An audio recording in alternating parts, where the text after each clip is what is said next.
Hello, History of Communication Design students. My name is Professor McElroy. I will be your instructor for this class. Let's go ahead and take a look at the Blackboard section and take a look at the lay of the land so you can see how the course is set up and how we'll kind of navigate through the semester of content. Your book is The Graphic Design, A New History.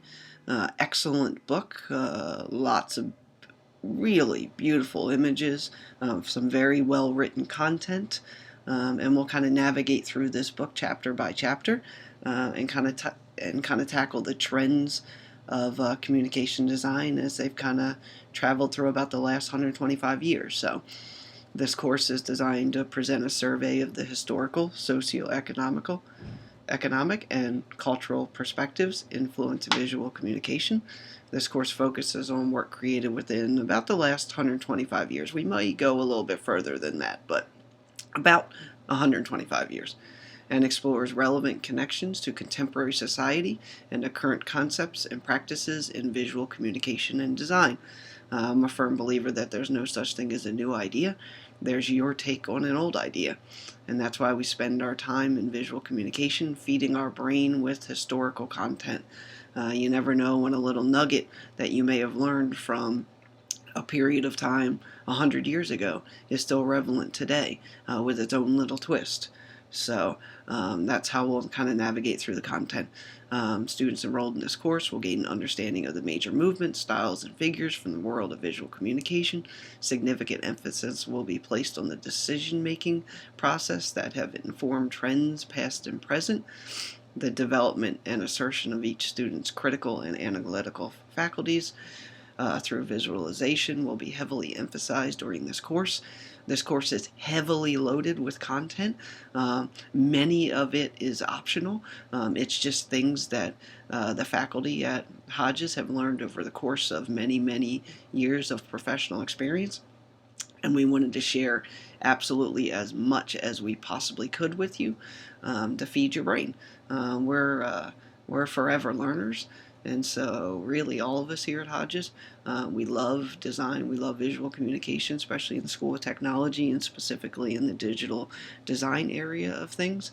And so we want to share with you as much as we possibly can, and hopefully you have a similar passion. So I'm going to go ahead and scroll down here to the project expectations, and you'll see your grade for this course will be derived primarily from written indoor visual presentations based projects assigned through the 15 weeks of the semester. Your projects need to be submitted through Blackboard, through the assignment links, and I'll actually go into week 1 and show you how that is set up, and then we'll get comfortable through the first couple of weeks. Excuse me. I'll be a little more lenient the first couple of weeks as we learn the process of submitting things and producing things, and then we'll get into a good rhythm and you shouldn't have any problem. We do have a weekly discussion board, just topics I like to get your feedback on. The semester is due. The semester starts on Wednesdays this semester, so I'm going to go ahead and make a change here and say that I would like your first post to be Sunday by midnight, and then your follow-up response to mine, because I will respond to your post by the Wednesday before week 2 of each week starts. So we'll change this from Wednesday to Sunday to Wednesday, so I'll go ahead and make that change. You do have a weekly quiz. They're typically multiple choice or short answer. They're based on our reading, and you can go ahead and use your book for the quizzes. Those quizzes will be compiled in a random process for your final exam, and you will only be allowed notes. You will not be allowed your book for the final exam. So if there's anything that kind of sticks as you're taking the quizzes, I would go ahead and take notes on those. We have a weekly journal entry that we'll be producing. This can either be a physical book, this can be something you create using Word. I'm going to go ahead and show you a student sample so you can kind of get an idea for what they look like. And that'll kind of hopefully inspire you a little bit. If you're a little bit more artsy and you might want to build an actual scrapbook, 2 pages for each week, that's okay. If you're more comfortable in Word, or you like Photoshop, or you like some other program where you can compile images and write text underneath or next to them, I'm okay with that too.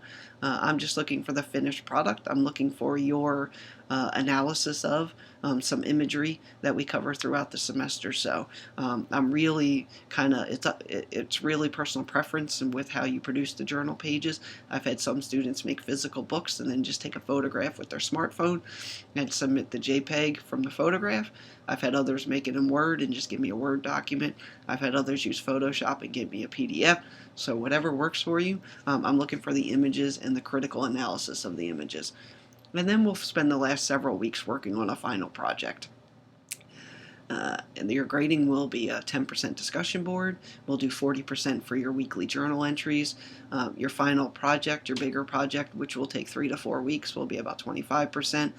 And I combine your quizzes and your final exam, written final exam, all into one score, and that's about 25%. Remember, the quizzes will be the questions that make up your final exam, so you won't see anything new. It'll just be based on the quizzes. So I'm going to go ahead and click down here to one of our students that kind of went a little above and beyond in this class and actually set up a WordPress site that he produced all of his entries for. Any kind of journal entries we did on top of any kind of visualization or any little posters and stuff we made. So he did a really great job, but you'll get a really good idea here with the journal entries. Whether you do it in Word or you do it physically or you do it in some other program that you can find images and text, I'm okay with any of the above, and you can see about the level of detail I'm looking for. We'll pick a few images for each page and we'll do a little critical analysis and a little write-up on each of those images that cover the trends that we're covering for that week. So that's about the level of detail I'm looking for our projects. And you'll see that the time that we cover abstract art and Swiss art, here's his journal entries, and then we actually did a little poster mock-up here. It can be drawn, it can be used imagery that you compose together. It can be done a number of ways based on what your background is, and he did a Swiss poster style using some imagery that he found and he composed together. So you get a really good idea. Here's like a clip art, some war propaganda put together into a little collage. So we'll do some facing pages, some journal entries. You'll have 2 pages basically of each of the movements, and then on some of the weeks we'll have a separate little project piece that we'll put together using cut paper and using found imagery and using the software applications that you feel most comfortable with. But Barbaro did a really great job building his his project. So I hope that gives you a little idea about what we're looking for the journal entries.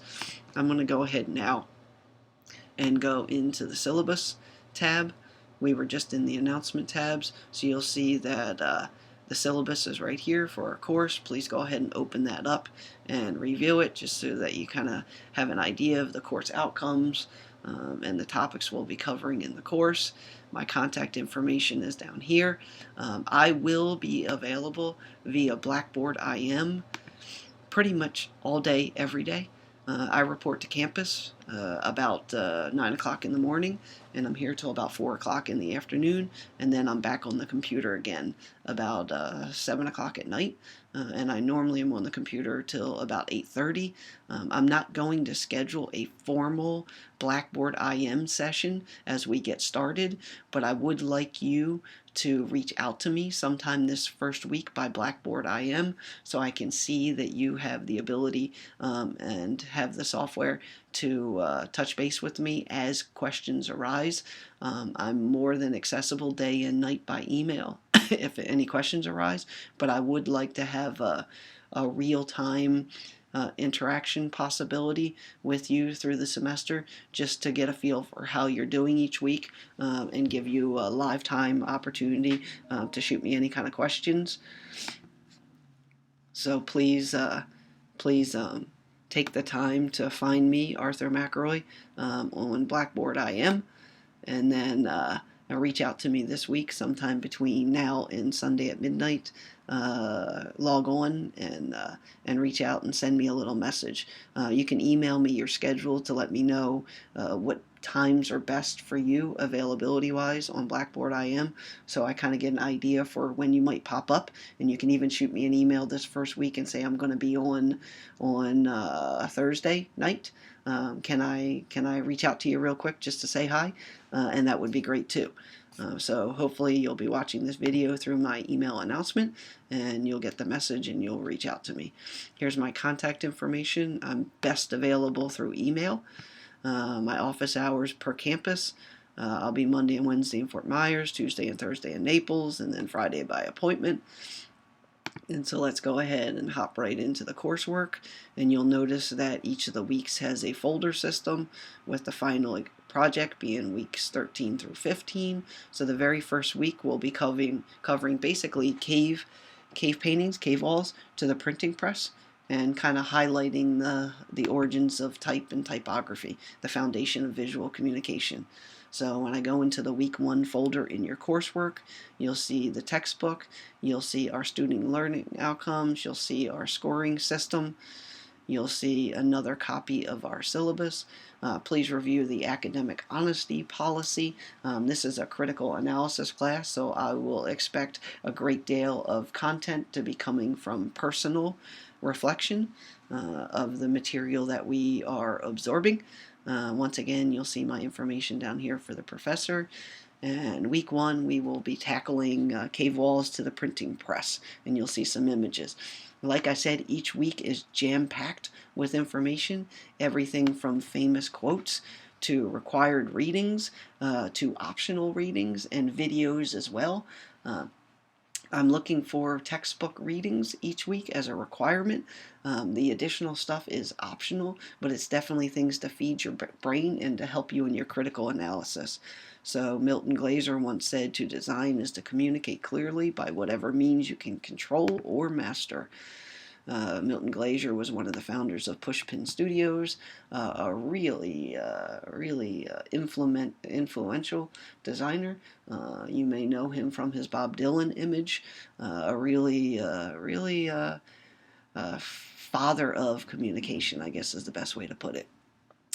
So we'll be covering the Graphic Communications Today book, a little article for you, a PDF. You'll see a couple additional PDFs from Meg's History of Graphic Design, which is a really great book as well.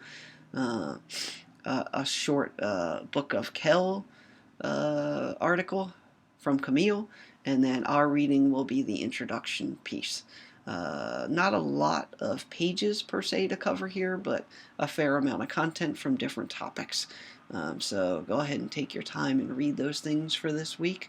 Remember, next Wednesday is the start of week 2, so I'll definitely be looking for your projects, your journal entry project prior to that next Wednesday. And then we always like to provide with optional readings, any kind of optional readings that you might be interested in, and also some external links. So all of this material is optional. It's just extra information that we think you might want to learn about. And like I said, the journal can be put together using Word, or it can be a physical journal book. It just depends on what you're most comfortable with. You can use PowerPoint, you can use Microsoft Word, you can use Photoshop if you're comfortable with it. Whatever materials for putting together your journal entry you're comfortable with, I'm comfortable with. So we'll tackle these learning objectives for this week. Week 1, understand the history of written language and type, analyze the chronological categories of type, understand typographical styles, and evaluate important examples of historical works of type. Each of your folders, so this is week 1, each of your folders will have both an instructional materials and an assessments folder. So let's go into instructional materials. Typically in this folder, I will give you additional resources you might want to read about. These are optional, but they definitely help, and I'll embed some videos. In addition, I'd love to give you little topics I've learned about throughout my visual communication professional career. So I always like to kind of give you some additional materials. And you'll see a bunch of those history focuses and videos, different topics that you might be interested in. I try to communicate as many videos as possible because that will hopefully inspire you by watching and listening over reading. And so we try to really give you as much as we can visually via a video.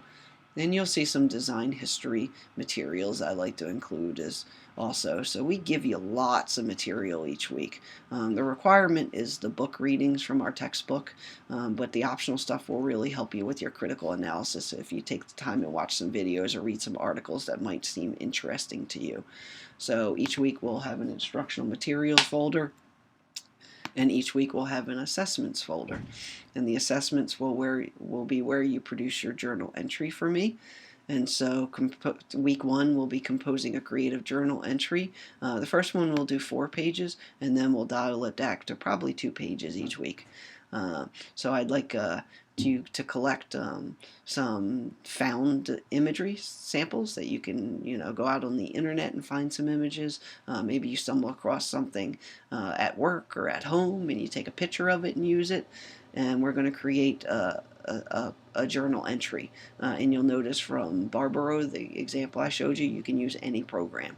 You can use a physical book, you can use Word, you can use PowerPoint, you can use Photoshop if you like it, you can use Publisher, you can use InDesign, whatever programs work best for you to put together your composition. So I'm going to look for at least 5 images that appear to have been inspired or informed by any periods of art and design that you learned about this week. Cave paintings, Egyptian art, illuminated manuscripts, early typography. And after you affix these elements, put them in your program, I want you to address these questions for each of the images. I'd like you to reference anywhere you may find the material from so that I know where you're getting inspirational art from. And so your journal entry will be 5 images. Whether that takes 2 pages or 3 pages or 4 pages, I'm okay with the number of pages it ends up, but please make sure you have at least 5 images. And your second part would be, I want you to create a little poster collage inspired by one of the movements from our reading. So you can do a digital collage using any of the programs you're comfortable with. You can make it handmade, whatever way you can put it together. But I would like you to create something. 8 by 10, 8.5 by 11, letter size piece of paper is just fine. You can give it to me in the Word or Photoshop or Publisher, or whatever program you use. If you physically do it, you can photograph it and just send me a JPEG. Now, here are the written portion of the guidelines for any of your writing sample, your actual journal samples. We'll be using our professional writing rubric. So just make sure you have focus, development, organization, references for your writing, and that your tone is professional. You will submit your journal entry and your poster in the journal entry link right here, and we will have an open book quiz from your first set of your book reading right here. Please take your time. It's not timed, but any questions you find to be a bit more challenging, I would take notes for, because you will be seeing the questions again as a final exam question, and I don't want you to get hung up on the questions because you will only be allowed notes on your final exam. Please let me know by email if you have any questions. Please reach out to me on Blackboard IM in a live time sometime this week just to touch base so I know there's a way we can communicate live. And let's have a great semester. Okay, take care. Bye.